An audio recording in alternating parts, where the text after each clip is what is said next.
and no law can convert the free exercise of any right into a crime. Now that's bullshit. I've repeatedly informed you that I choose not to waive any of my fundamentally protected rights.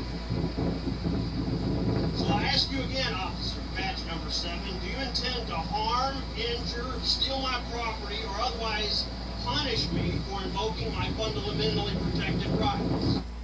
Now, you know, I listen to a guy like this debating a cop, won't give the cop his license. And just when I'm about to go for the cops and agree with them, I realize this is about not wearing a seatbelt, which is none of the fucking government's business if you don't want to wear a seatbelt. And if you're not driving your car in an illegal way, if you are not disobeying the laws that the vehicle is supposed to abide by, you see, this is how you kill a democracy. You give a click it or ticket slogan, and you start creating statutory laws that have nothing to do with a free country. And then they escalate a man who doesn't choose to wear a seatbelt for his own protection, and watch what they do. Listen, sir, I pulled you over because you weren't wearing your seatbelt, okay? So, I'm lawfully allowed to ask you for your license and insurance verification. Okay? And you are not cooperating right now. Therefore, we're going to have to forcefully enter your vehicle. Because you don't want to be part of the nanny state. Pretty soon they'll check and see if you wiped your ass. Here's a hammer. Now look at here, dork fireman, volunteer fireman is called to the scene. Look at this guy in his full regalia. He's got his bunker gear on, like he's gonna go fight the fire at the Trade Center. Look at this is how sick we've become. Now he's afraid he's gonna get shot if he approaches this guy's window, which tells you the fireman is pretty smart. I'm gonna go up and hit it, clean it real quick. You guys go ahead. So he has their favorite Halligan tool, the medieval weapon that the firemen use. Now watch the little cute move the cop employs. Watch this. So here you see the guy breaking the window. Look at him block the camera. Look at that. Because they don't want you to see the full effect of a violent act. Breaking into a car. Now they'll arrest this guy, throw him on the ground where all the glass is laying, because he doesn't want to wear a seatbelt. Now, you got to ask yourself, is this what you think about when you sing the Star-Spangled Banner, land of the free and home of the brave, right? And all these bullshit artists who say the most inane things, well, you could fly out of your car in a car accident and hurt somebody. That one always kills me, okay? They never tell you about the people who get their viscerals strangled in a car wreck by having a seatbelt across their innards. They don't tell you that. They don't tell you about the people who get crushed to death because they couldn't escape to the opposite side of the car, falling away from a place of impact, which is what happens a lot. They don't tell you that. They want you pinned to your seat, so if you get crushed, you got nowhere to go. Or burned to death, like one particular state trooper in New York, his 9mm going off as he sat there burning to death, and they couldn't get him out of the car because of his seatbelt. So enough about the point of the seatbelt, but watch how they pull this guy out of his car. You know, here you have somebody making fun of this, but they throw him to the ground. This is a democracy. This is what we've become in nanny state America. You don't get vaccinated, you don't have your rights. If you don't, it doesn't end. And it all starts with bullshit like seatbelt laws. And I've been telling people this for 20 years. And here's the most common response I get for the morons in our country. You don't like wearing a seatbelt? Like as if that's a sequitur of the logic. So, just to refresh people's memory, I had a car phone installed for my business back in the early 80s. It's called a car phone. By the end of the 80s, it was a mobile phone. You couldn't call it a car phone anymore. Matter of fact, if you remember the Wiz and Crazy Eddie's car phones, $99 if you remember. Your bills were $500 a month, but that's another story. But they were called car phones. By the end of the 80s, they were mobile phones. By the end of the 90s, they're cell phones. Well, I don't own a cell tower. There's nothing about my phone that is evoking of a cell. It's a phone. But you see, you start off playing with words, which end up perverting logics. So you wanted a car phone in your car so you could do business. You wanted to be mobile so you could live your life uninterrupted, sitting on most of the highways in the Northeast that are never moving during rush hour. I used to have to go 126 miles to go see my biggest account twice a week. And I did most of my phone calls to and fro because a lot of the downtime. I could drive a car with my knee, eat a 3-course meal, use my phone, and not have a problem. But Holly High School comes along, with the advent of smartphones especially, and she's texting her friends and goes into a tree, and all of a sudden that's my affliction. I don't text when I drive, but I can talk and walk at the same time. So if you can't, you shouldn't be driving. But you see, it's all about revenue.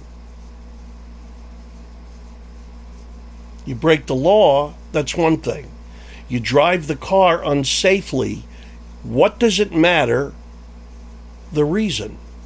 Whether you're drunk, whether you're incapable, whether you're having a stroke, whether you're playing with your radio, whether you're fighting with your wife, whether you're playing with your kids, whether you're talking, I don't give a crap what you're doing. If it's distracting you and you don't drive the car properly, you ought to get ticketed. But you ought not to get picked on because you're doing something like eating a sandwich. They don't pull you over for eating a sandwich if you're driving the car okay. But if they see you with a phone to your ear, it's a problem.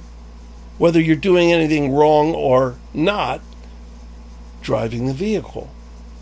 This is arbitrary, bullshit, whimsical pay-for-the-police pension laws. That's what they are.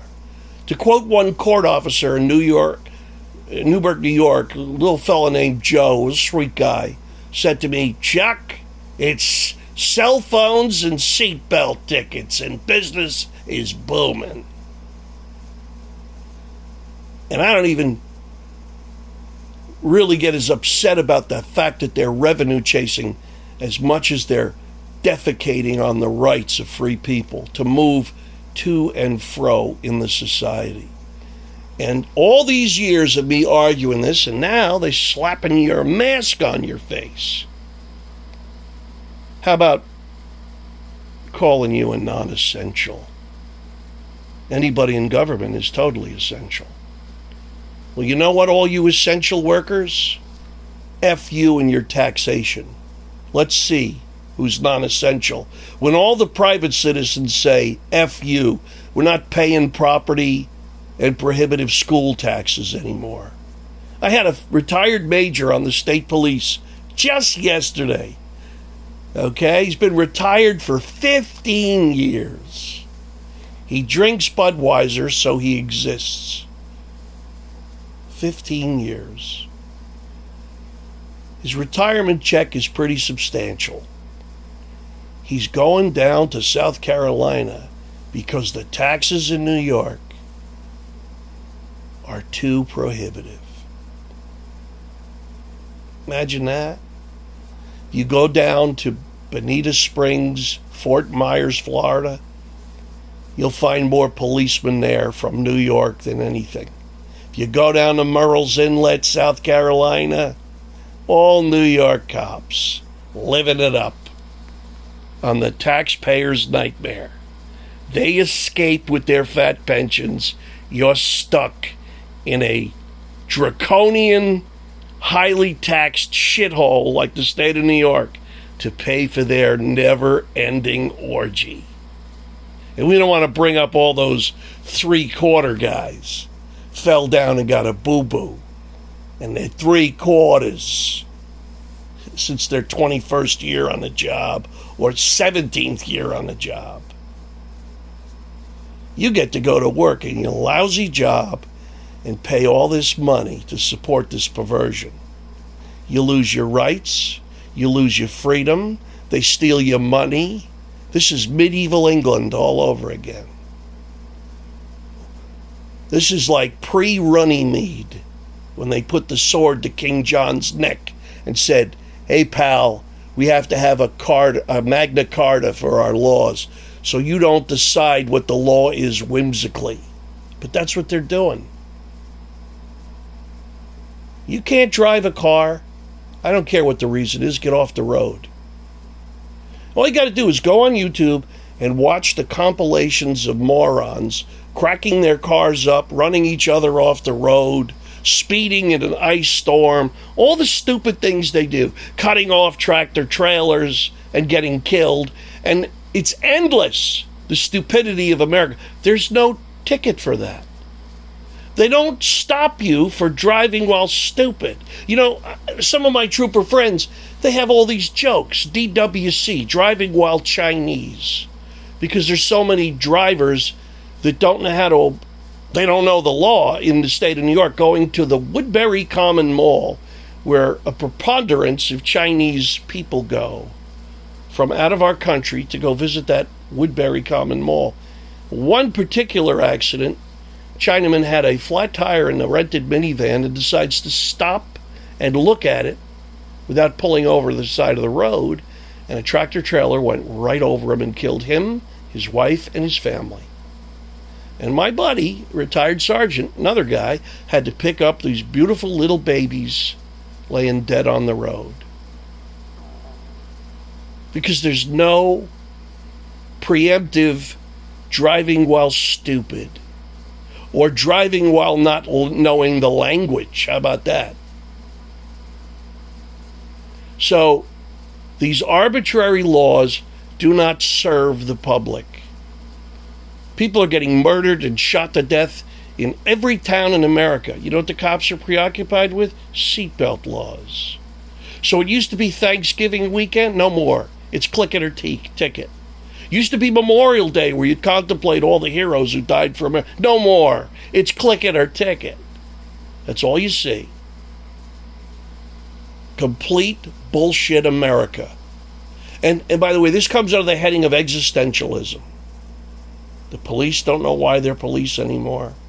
Our crooked politicians are out to do everything but protect the citizens and protect us from adversaries who were sworn to kill us, like communist China. No, they're too busy taking their filthy money.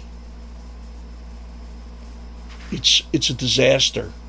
But this is what happens when you have a society of ignorant people who don't understand efficacy, the spirit of the law, or have ever read their Constitution. Well, good luck, America.